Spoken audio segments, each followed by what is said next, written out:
رب العالمين حمدا كثيرا طيبا مباركا فيه كما يحب ربنا ويرضاه، وأشهد أن لا إله إلا الله وحده لا شريك له، وأشهد أن سيدنا محمدا عبده ورسوله وحبيبه وخليله. اللهم صل وسلم وبارك وزد وأكرم وترحم وتحنن على سيدنا محمد وعلى آله وأصحابه ومن اهتدى بهديه واستنى بسنته إلى يوم الدين. أما بعد، يقول الله تبارك وتعالى بعد أعوذ بالله من الشيطان الرجيم: بسم الله الرحمن الرحيم. يا أيها الذين آمنوا اتقوا الله يا أيها الذين آمنوا اتقوا الله ولتنظر نفس ما قدمت لغد واتقوا الله إن الله خبير بما تعملون. ولا تكونوا كالذين نسوا الله فأنساهم أنفسهم أولئك هم الفاسقون. صدق الله العليم. எல்லா புகழும் புகழ்ச்சிகளும் பாராட்டுகளும் அனைத்து படைப்பினங்களையும் படைத்து கருணையுடன் நீதத்துடன் பரிபாலிக்கக்கூடிய ரப்புல் இஸ்ஸத்துல்லாஹ் சுப்ஹானஹு வ தஆலாவுக்கு உரித்தாகட்டும். ஸலாத்தும் ஸலாமும் அல்லாஹ்வினால் தேர்ந்தெடுக்கப்பட்ட எல்லா நபிமார்களின் மீதும், குறிப்பாக இறுதி நபி முஹம்மது முஸ்தபா ஸல்லல்லாஹு அலைஹி வஸல்லம் அவர்கள் மீதும், அவர்கள் விட்டு சென்ற இந்த தீனுடைய அமானிதத்தை பாதுகாத்து இன்று வரை நமக்கு ஏற்றி வைத்த சஹாபாக்கள், தாபிஈன்கள், தபா தாபிஈன்கள், நம்முடைய உஸ்தாத்மார்கள், பெற்றோர்கள் அனைவர் மீதும் அல்லாஹ்வின் ஸலாத்தும் ஸலாமும் உண்டாவதாக. அன்புக்குரிய சகோதரர்களே, அல்லாஹ்வின் நல்லடியார்களே, அல்லாஹ் சுப்ஹானஹு வ தஆலா எந்த இறை உணர்வை, இறை அச்சத்தை, தக்வாவை அல்லாஹ் இறக்கி வைத்த அனைத்து வேதங்களிலும் வசியத்தாக, உபதேசமாக எங்களுக்கு ஞாபகப்படுத்திருக்கிறானோ அந்த தக்வாவை கடைபிடித்து வாழும்படி முதல் எனக்கும் அப்பால் உங்களுக்கும் வசீகத்தும் நசீகத்தும் செய்கின்றேன். அல்லாஹ் நம் அனைவருக்கும் இறை அச்சத்தை, தக்வாவை நசீபாக்குவானாக.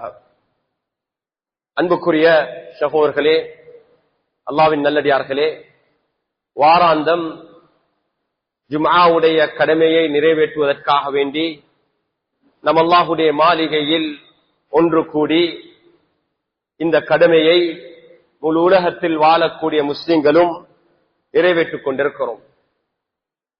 இந்த ஜும்ஆவுடைய கடமையுடைய அடிப்படை நாம் அல்லாஹ்வை புகழ வேண்டும், அல்லாஹ்வுடைய ரசூல் மீது ஸலவாத்தை ஏற்றி வைக்க வேண்டும். நாம் ஒவ்வொருத்தரும் இறையச்சத்துடன் தக்வாவுடன் வாழ வேண்டும். மறுமைக்காக வேண்டி நம்முடைய இந்த உலக வாழ்க்கையை தயாரிக்க வேண்டும். அதற்காக ஒரு ஞாபகப்படுத்தக்கூடிய, அந்த அடிப்படையை நமக்கு ஞாபகப்படுத்தக்கூடிய ஒரு அமர்வாக தான் இந்த அமர்வு இருக்குது.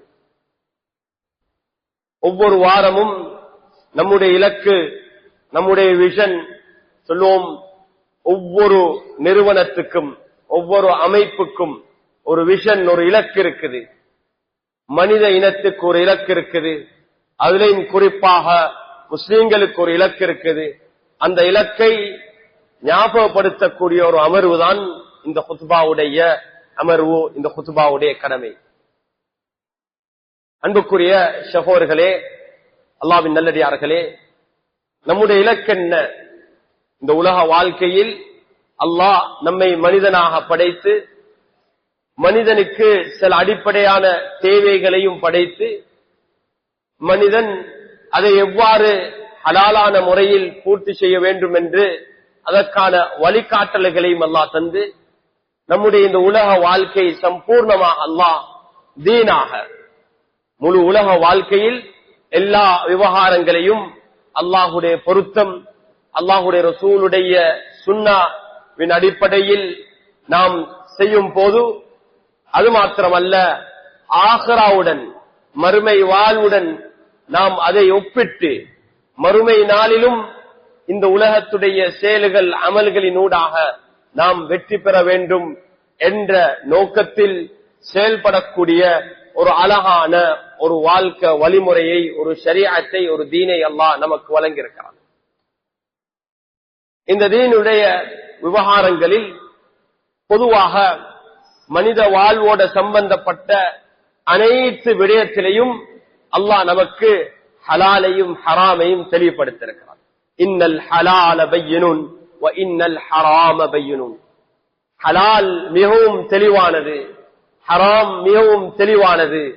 ஆனால் அது ரெண்டுக்கும் இடையில் வபைனஹுமா உமூரும் முஸ்தபிஹாத், அது ரெண்டுக்கும் இடையில சில விடயங்கள் இருக்குது, சந்தேகத்துக்குரிய விடயங்கள் இருக்குது.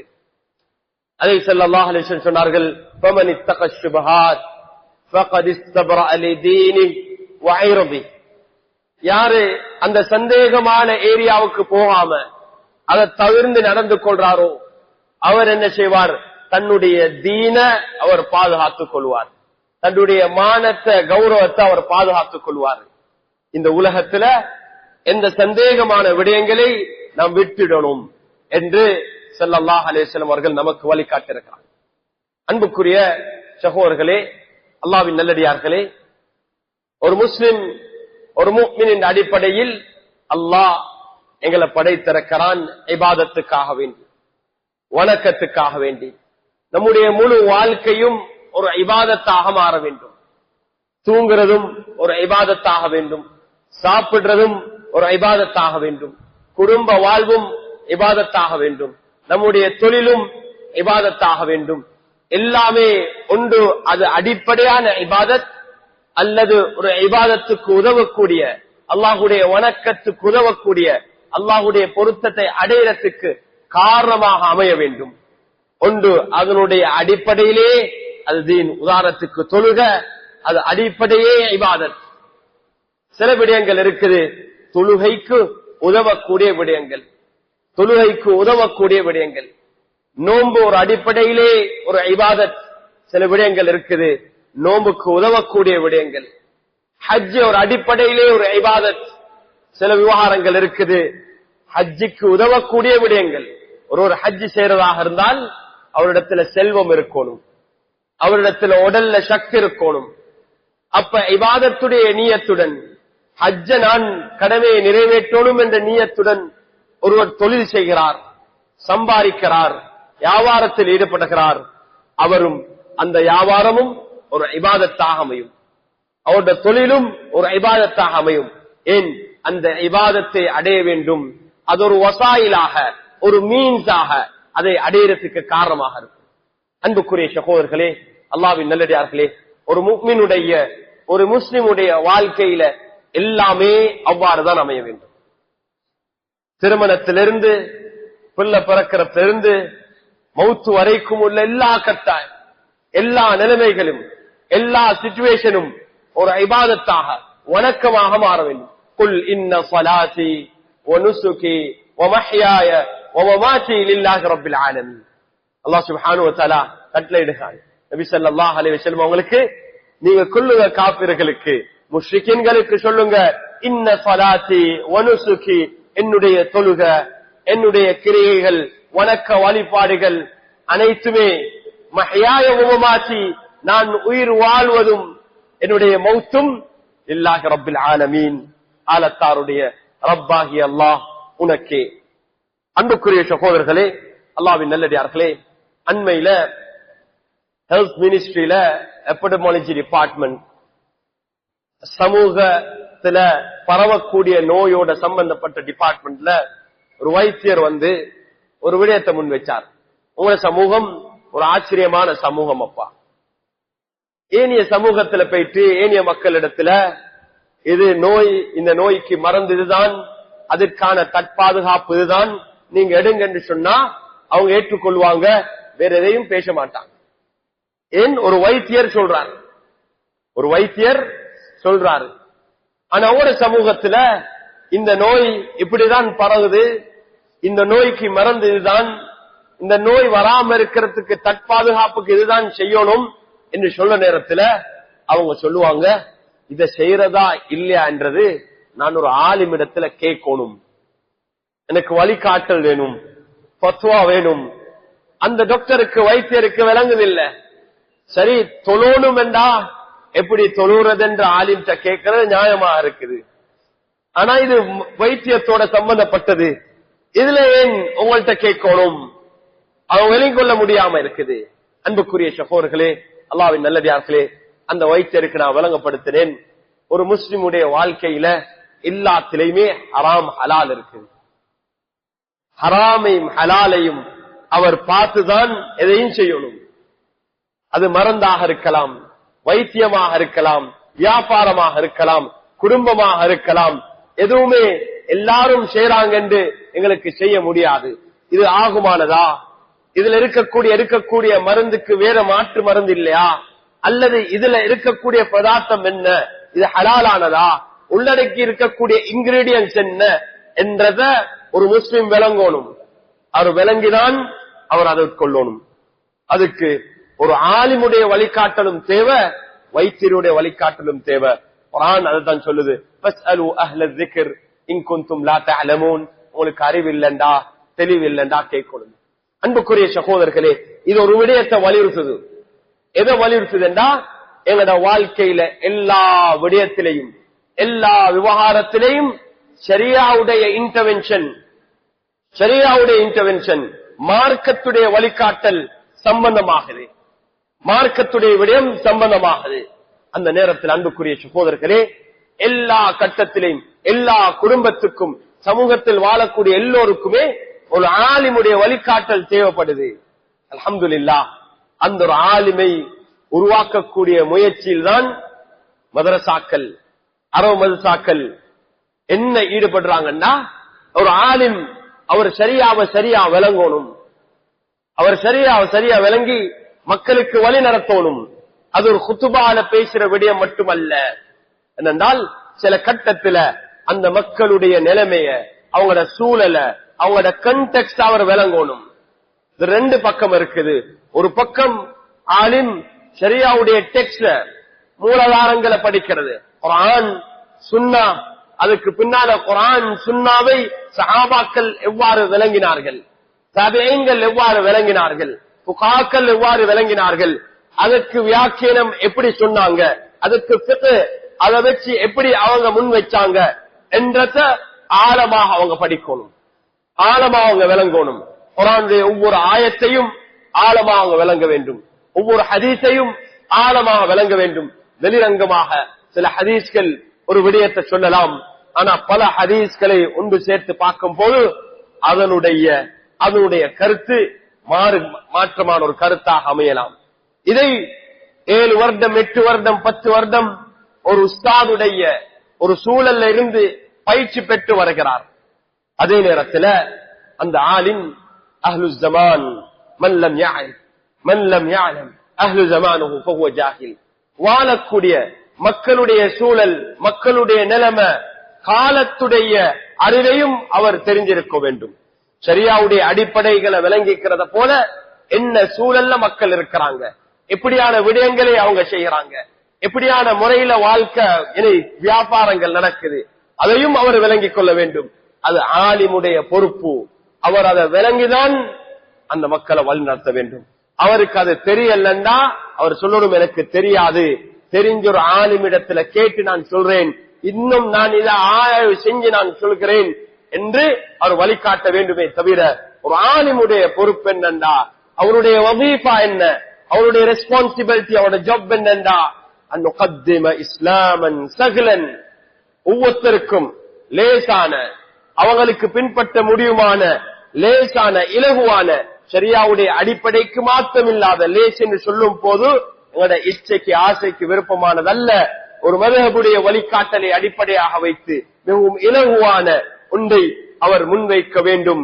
அதனூடாக அந்த முஸ்லிமுக்கு அல்லாஹுடைய பொருத்தத்தை, அல்லாஹ்வை அடையிறதுக்கு லேசாக்கி காட்டக்கூடிய ஒரு வேலைதான் ஒரு ஆலிமுடைய வேலை. அன்புக்குரிய சகோதரர்களே, அல்லாஹ்வின் நல்லடியார்களே, இந்த பணியில் எல்லா காலத்திலும் இருந்த உலமாக்கள் இந்த பணியை செய்து கொண்டிருந்தார். எல்லா காலத்திலும் அல்லாஹ் அப்படியான ஒரு சமூகத்தை உருவாக்குவான்.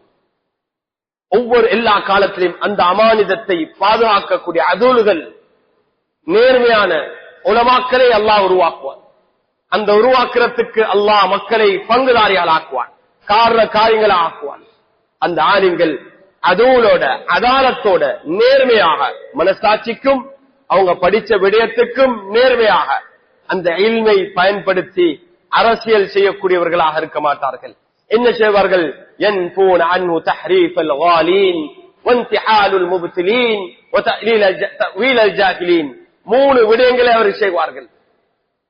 யாரு இந்த மார்க்கத்தை தெளிவுபடுத்தி தவறான ஒரு விடயத்தை அவங்க தெளிவுபடுத்தி ஒரு தீவிரத்துக்கு மக்களை கொண்டு போறவங்கள அவங்க சொல்லுவாங்க இது பிழை, அவங்கள மறுப்பாங்க. அதே போல ஷரியாவுடைய அடிப்படையில் இருக்கக்கூடிய ஒரு விடயத்தை அது இல்ல அப்படின்னு உதாசீனம் செய்யக்கூடியவர்களையும் மறுப்பார்கள்.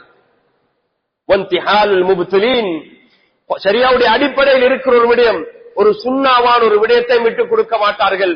இது சுன்னா என்றால் சுன்னா என்று சொல்லுவார்கள், அதை உறுதிப்படுத்துவார்கள்.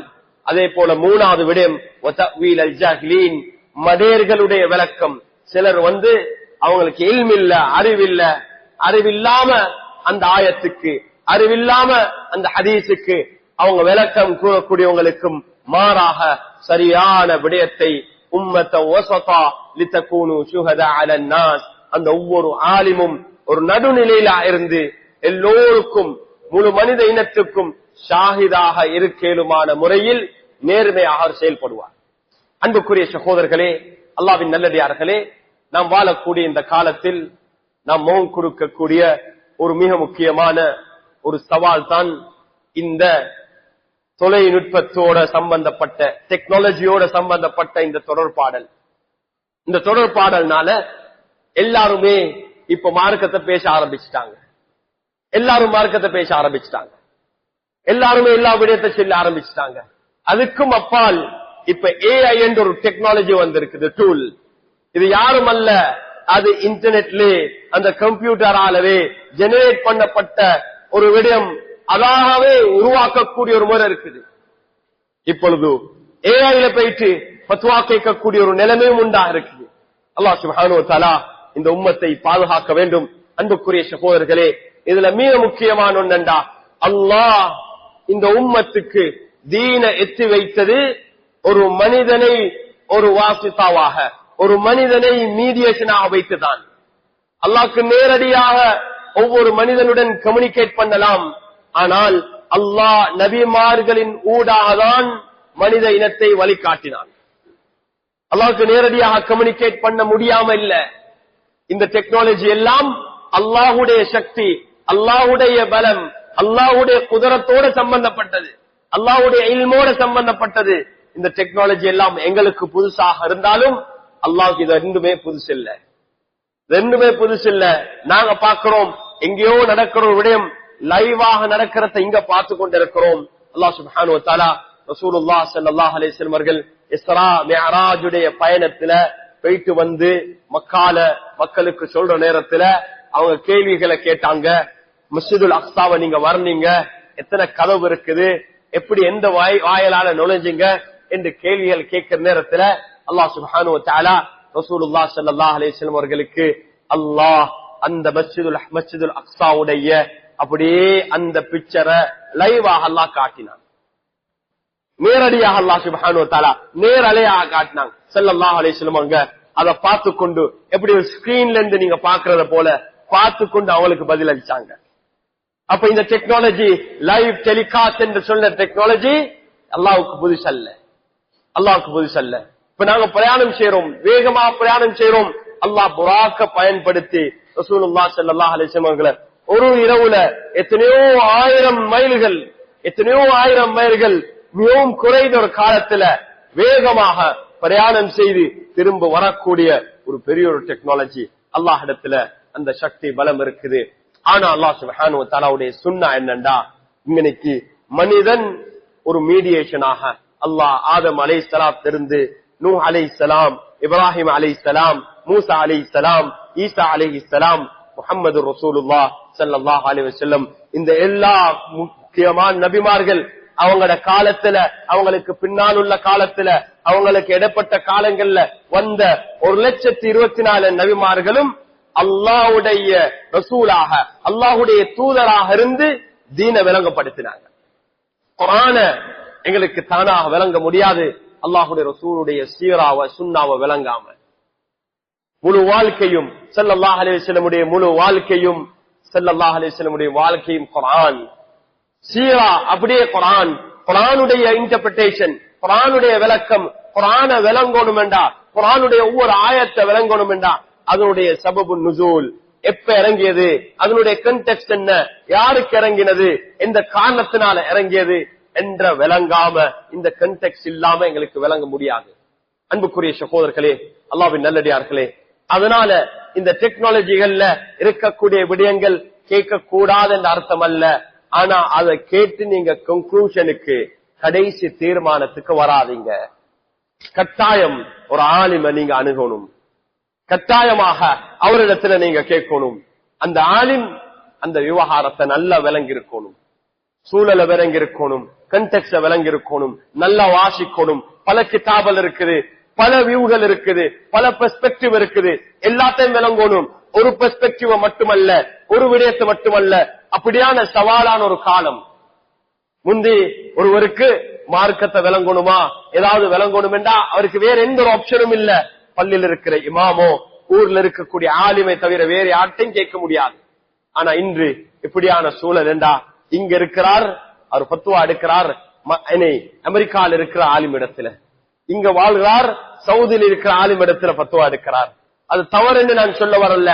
ஆனா அவங்களுக்கு கண்டெக்ஸ்ட் தெரியாது, அவங்களுக்கு சூழல் தெரியாது. அந்த ஆலிம்களும் அவங்க நல்ல விளங்கின உலமாக்களாக இருந்தா உங்களுக்கு வழிகாட்டிட்டு சொல்லுவாங்க, உங்களோட ஊர்ல இருக்கக்கூடிய ஒரு ஆலிம் இடத்துல நீங்க இத பத்தி தெளிவை பெற்றுக்கோங்க, அவர் சொல்ற அடிப்படையில நடந்துக்கோங்க.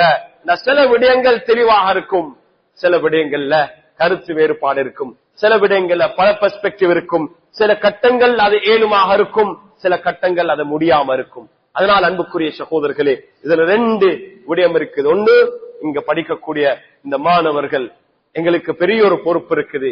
எப்பயும் நாம் இந்த இல்முடைய அமானிதத்தை சரியாக நிறைவேற்ற வேண்டும். இல்முடைய அமானிதத்தை நிறைவேற்றதாக இருந்தால் நாம் எப்பொழுதும் வாசிக்கக்கூடியவர்களாக, படிக்கக்கூடியவர்களாக, எல்லா உலமாக்களுடைய அவங்களுக்கு செவமடிக்கக்கூடியவர்களாக, சரியான முறையில இல்ம அடையத்துக்குரிய முயற்சியில் மௌத்து வரைக்கும் நாம் ஈடுபட்டுக் கொண்டே இருக்கோம், கடைசி வரைக்கும் ஈடுபட்டுக் கொண்டே இருக்கணும், வாசிச்சு கொண்டே இருக்க வேண்டும். இல்முடைய வாயில இது ஒரு டிகிரி எடுத்து ஒரு தொழிலுக்காக வேண்டி செய்யக்கூடிய ஒரு புரோகிராம் அல்ல, டிகிரி அல்ல. இது வாழ்க்கைக்காக வேண்டி, மௌத்துக்காக வேண்டி, ஆகிராவுக்காக வேண்டி இந்த பயணம் தொடர்ந்து கொண்டே இருக்கும். கடைசி வரைக்கும் நாம் இல்ம கற்றுக்கொண்டே இருக்கணும், வாசிச்சு கொண்டே இருக்கணும். உலமாக்களிடத்துல நாம் உட்கார்ந்து கொண்டே இருக்கணும், அவங்கள்ட்ட இருந்து பல பெர்ஸ்பெக்டிவ் எடுக்கணும். தெரியாண்டா எனக்கு இது தெரியாது, நான் வாசிச்சுட்டு சொல்றேன், நான் பார்த்துட்டு சொல்றேன், இன்னும் உலமாக்கள்கிட்ட நான் கேட்டுட்டு சொல்றேன். அதான் நிஸ்ஃபுல் இல்ம். இல்முடைய அரவாஸ் என்னண்டா, எனக்கு இந்த விவகாரத்துல டீப்பாக நாலேஜ் இல்ல என்று கேட்டுக்கொள்றது. அன்புக்குரிய சகோதரர்களே, அல்லாஹ்வின் நல்லடியார்களே, இந்த தொடர்பாடலினால இருக்கக்கூடிய இந்த சோசியல் மீடியா, அதே போல இந்த டெக்னாலஜினால இன்னும் ஒரு பெரிய ஒரு பாதிப்பு என்னண்டா, மக்கள் எல்லாருமே அவங்களுக்கு தெரிஞ்ச ஒரு பகுதியை மட்டும் பேசுறாங்க. அல்லாஹ் அவங்களை மன்னிக்கணும், அவங்க அதிகமாக பாவங்களை சம்பாதித்துக் கொண்டிருக்கிறார். அதை பார்த்து பலரும் நம்பி அதுக்கு கமெண்ட் போட்டுக்கொண்டு அதிலே எங்களோட வாழ்க்கை போயிட்டுக் கொண்டிருக்குது. அதை நம்புகிறோம். ஆனா அதுக்கு ஏராளமான பெர்ஸ்பெக்டிவ் இருக்குது. ஒருவரை குற்றவாளியாக சோசியல் மீடியாலே நிரூபிக்கிறோம், அவருக்கு ஜட்மெண்ட் கொடுத்து தண்டனையும் கொடுத்து முடிக்கிறோம். நாங்க பயப்படுறோம் இல்ல, மனிதனுடைய கண்ணியத்தோட, கௌரவத்தோட, மானத்தோட, உண்மையோட, ஹக்கோட நாம் விளையாடி கொண்டிருக்கிறோம். தீன்ல இது லேசான ஒரு விடயம் அல்ல, லேசான ஒரு விடயம் அல்ல. உங்களுக்கு தெரியாண்டா நீங்க தெரியாமவா இருக்கணும். சொல்றதெல்லாம் உங்கள்ட்ட ஏதாவது ஒரு செய்தி வருதா, அதை நீங்க தெளிவை பெற்றுக்கோங்க. தெளிவில்லையா மௌனமாக இருங்க. தெரிஞ்சவங்கள்ட்ட நீங்க கேளுங்க, இல்முள்ளவங்கள்ட்ட கேளுங்க. அந்த ஆக்கள் எல்லாம் வந்து அவங்க டாக்குமெண்ட்ரி செஞ்சு ஒரு விடயத்தை முன்வைக்கிறார்கள். ஆய்வு செஞ்சதை போல அவங்களோட பிரசன்டேஷன் சரியான அட்ராக்டிவாக இருக்குது, அழகாக இருக்குது, வடிவாக இருக்குது. ஸல்லல்லாஹு அலைஹி சொன்னாங்க, ஒவ்வொருத்தருடைய சிலாக்களுடைய பேச்சில சூனியம் இருக்குது. சிலாக்களுக்கு பேச்சில மக்களை மயக்கலாம், அவங்களுக்கு கன்வின்ஸ் பண்ணலாம். ஆனா அந்த பேச்சில உண்மை சப்ஸ்டன்ஸ் மிச்சம் குறைவாகத்தான் இருக்கும், உண்மை குறைவாகத்தான் இருக்கும். அன்புக்குரிய சகோதரர்களே, அல்லாஹ்வின் நல்லடியார்களே, அப்படியான ஒரு காலத்தில் நாம் வாழ்ந்து கொண்டிருக்கிறோம். அதனால நாம் எங்கட தீன, எங்கட மார்க்கத்தை, எங்கட வாழ்க்கைய, எங்கட ஆகராவை நாம் பாதுகாத்துக் கொள்ளணும். நாங்க செய்யற அமல்கள் மிகவும் குறைவானது. இந்த தெளிவு இல்லாதனால மக்களுடைய குறைகளை நாம் யாருமே, அன்புக்குரிய சகோதரர்களே, அதை லேசாக எடுக்காதீங்க, அதை லேசா எடுக்காதீங்க. மக்களுடைய குறைகளை பேசுறதுல, மக்களுடைய குறைகளை பரத்துறதுல நீங்க லேசா எடுக்காதீங்க. இன்று இந்த தொழில்நுட்பம், அதே போல தொலை தொடர்பாடல், இது லேசாக இருக்கிறதுனால வாட்ஸ்அப் குரூப்களாக இருக்கலாம், அது வேற சமூக வலைத்தளங்களாக இருக்கலாம். எந்தவித அச்சம் பயமும் இல்லாம ஒரு மனிதனை அப்படியே அவருடைய கண்ணியத்தை கௌரவத்தை இல்லாமக்கலாம். இஸ்லாம் உண்மையாக இருந்தாலும், ஒரு மனிதன் தவறு இழைத்திருக்கிறான், அவன் பாவத்தை செஞ்சிருக்கிறான், உண்மையாக இருந்தாலும் அதை பகிரங்கப்படுத்தக்கூடிய அதிகாரத்தை எங்களுக்கு தந்தில்ல. அது பகிரங்கப்படுத்தக்கூடிய அதிகாரத்தை தந்தில்ல. அதை யாரு பகிரங்கப்படுத்துறாங்களோ அவங்கள அல்லாஹ் இந்த உலகத்துல கேவலப்படுத்துவான், நாளை கியாமத் நாளையும் அல்லாஹ் கேவலப்படுத்துவான். மன் சத்தர முஸ்லிமன் சத்தரஹுல்லாஹு ஃபித் துன்யா வல் ஆখিরাহ. யாரு ஒரு முஸ்லிமுடைய குறைகளை பாவங்களை மறைக்கிறாங்களோ அல்லாஹ் அவங்களுடைய குறைய பாவங்களை இந்த உலகத்திலையும் மறைப்பான், ஆகிராலையும் மறைப்பான். அன்புக்குரிய சகோதரர்களே, அல்லாஹ்வின் நல்லடியார்களே, அல்லாஹுடைய சிஃபாத்கள்ல, அல்லாஹுடைய பெயர்கள்ல அழகான பெயர்கள் ஒன்றுதான் அஸ்ஸித்தீர், மறைக்கக்கூடியவன், கடுமையாக மறைக்கக்கூடியவன், எல்லாத்தையுமே மறைக்கக்கூடியவன். சித்தீர் என்பது அல்லாஹுடைய இன்னல்லாஹ யுஹித்தீர் யுஹிப்பு ஸத்ர வல் ஹயா. ஹதீஸ்ல வந்திருக்கு, அல்லாஹ் சித்தீராக இருக்கிறான், அதே போல வெட்கத்தையும் மறைக்கிறதையும் அல்லாஹ் விரும்புகிறான் ஸல்லல்லாஹு அலைஹி சொன்னார்கள். அன்புக்குரிய சகோதரர்களே, அல்லாஹ்வின் நல்லடியார்களே, அதனால் இது அல்லாஹ் நமக்கு தந்திருக்கிறான் ஒரு தொழில்நுட்பம், இதை நல்ல பயன்படுத்துங்க. இதனால உங்களோட தீன நீன நாசமாக்காதீங்க. சந்தேகத்துக்குரிய இடத்துக்கு போயிட்டு போல அந்த சந்தேகமான இடத்துக்கு போயிட்டு உங்களோட தீன நீ நாசமாக்கிடாதீங்க. அந்த சந்தேகமான இடத்துல இருந்து நீங்க தூரமாகீங்க. அன்புக்குரிய சகோதரர்களே, அல்லாஹ்வின் நல்லடியார்களே, அல்லாஹ் சுப்ஹானஹு வ தஆலா நமக்கு இந்த விவகாரத்துல நேரான வழியை நசீபாக்க வேண்டும். நமக்கு அல்லாஹ் உறுதியை நசீபாக்க வேண்டும். நாம் ஒவ்வொருத்தரும் அல்லாஹும்ம அரினல் ஹக்க ஹக்கா வர்ஸுக்னா இத்திபாஅ. நாங்க அல்லாஹ் அடுத்த இந்த நாளும் கேட்கணும், யா அல்லாஹ் உண்மையை உண்மையா காட்டு. இன்றைக்கு ஒரு போலியான தஜ்ஜாலிண்டா பொய்யன், தஜ்ஜாலிண்டா பொய்யான ஒரு விடயத்தை, இல்லாத ஒரு மாயத்தை காட்டக்கூடியவன் இன்றைக்கு நாம காண்றோம். இதெல்லாம் சின்ன தஜ்ஜால்களை போல ஒரு பொய்யான உலகத்துல இருக்கிறோம். அந்த அளவுக்கு இன்ஃபுளுன்ஸ் ஆக இருக்கிறோம், அந்த அளவுக்கு நாம் மயங்கி இருக்கிறோம். அன்புக்குரிய சகோதரர்களே, எது உண்மை எது பொய் என்று விளங்கிக் கொள்ள முடியாத அளவுக்கு இந்த விடயங்கள் எல்லாமே அப்படி ஆகிருக்குது. அன்புக்குரிய சகோதரர்களே, இந்த நாளும் நாம் அல்லாஹ்விடத்தில் இந்த துஆவை கேட்கணும், யா அல்லாஹ் அரினல் ஹக்க ஹக்கா வர்ஸுக்னா இத்திபாஅ. யா அல்லாஹ் ஹக்க ஹக்காவ உண்மையாக எனக்கு காட்டுது, யா அல்லாஹ் உண்மையாக காட்டு. எது உண்மை என்று எனக்கு உணரவே யா அல்லாஹ். இருக்கக்கூடிய விடயங்கள், சொல்லப்படக்கூடிய விடயங்கள் எல்லாத்தையும் நம்பி நான் தீர்மானம் எடுக்கக்கூடாது. ஹக்க நான் விளங்கணும். ஹக்குள்ளவர்களுடன் எனக்கு யா அல்லாஹ் ஒரு சாவாழ்வதா, அவங்களுடன் ஒரு உறவத்தா, அப்படியான மக்களுடன் உண்மையில ஹக்குல தீன்ல நிலையாக இருக்கக்கூடிய நல்ல மக்களுடன் எனக்கு யா அல்லாஹ் ஒரு சகவாசத்தை தா இந்த அல்லாஹ் இடத்துல கேட்கணும். அந்த ஹக்க விளங்கி அதை பின்பற்றக்கூடிய தௌஃபீக்கையும் தா. சிலர் உண்மையை விளங்கி இருக்கிறோம், ஆனா அதை பின்பற்றக்கூடிய தௌஃபீக் இல்ல. வஅரினல் பாத்தில பாத்திலா வர்ஸுக்னா இஜ்தினாபா. யா அல்லாஹ் பாத்தில, தவறானத, பலாலத், எது தவறோ எது பாத்திலோ எது நிலை இல்லாததோ அதை அல்லாஹ் அத நீ எனக்கு காண்பிச்சிரு அல்லாஹ். அதே போல அதிலிருந்து நான் தவிர்ந்து அதிலிருந்து தூரமாகி வாழக்கூடிய தௌஃபீக்கையும் எனக்கு நசீபாக்கு. யா அல்லாஹ் பாத்திலான மோசமான பலாலத்ல வழி தவறுல கெடுதில இருக்கக்கூடியவன் இருந்து யா அல்லாஹ் அந்த சகவாழ்விலிருந்து என்னைய பாதுகாத்திரியா. அவங்களுடன் எங்களுக்கு உறவு இருக்கக்கூடாது, அவங்களோட நாம் தூரமாக இருக்கணும், நல்லவர்களுடன் எங்களுக்கு உறவு இருக்கணும். அதனாலதான் எங்களோட உள்ளங்களில் அந்த நல்ல தாக்கம் உண்டாகும். அன்புக்குரிய சகோதரர்களே, அல்லாஹ்வின் நல்லடியார்களே, இந்த ஜெனரேஷன் எங்களுக்கு தெரியும். சொல்லுவாங்க ஜென்சி அண்ட் ஆல்பா ஜெனரேஷன். ஜென்சியும் ஆல்பா ஜெனரேஷன் இன்டர்நெட் உலகத்துக்கு பகிரங்கமாகி அறிமுகப்படுத்தினதுக்கு பின்னால பிறந்தவங்க. அவங்க பிறக்கக்குள்ளே வாப்பா உம்மா எல்லாம் வீட்லயும் இன்டர்நெட் இருக்குது. அதையும் தாண்டி ஆல்பா ஜெனரேஷன் என்று இந்த இளம் சமூகம் 2000க்கு பின்னால பிறந்த இந்த இளம் சமூகத்துடைய மனநிலை வித்தியாசமாக இருக்குது. அதுக்கு காரணம் பெரிய ஒரு தாக்கத்தை இந்த சோசியல் மீடியா தாக்கத்தை இந்த டெக்னாலஜி அவங்களோட மனசுல உண்டாக்கி இருக்கு. அவங்க சின்ன விஷயங்களை கொண்டு எவ்வளவுதான் பெரிய விடயங்களை கொடுத்தாலும் மன திருப்தி இல்லாத ஒரு சமூகமாக இருக்கிறாங்க. அவங்க எப்பயும் எதை யோசிக்கிறாங்கண்டா, எங்களுக்கு இதெல்லாம் வேண்ட உரிமை, எனக்கு தேவை,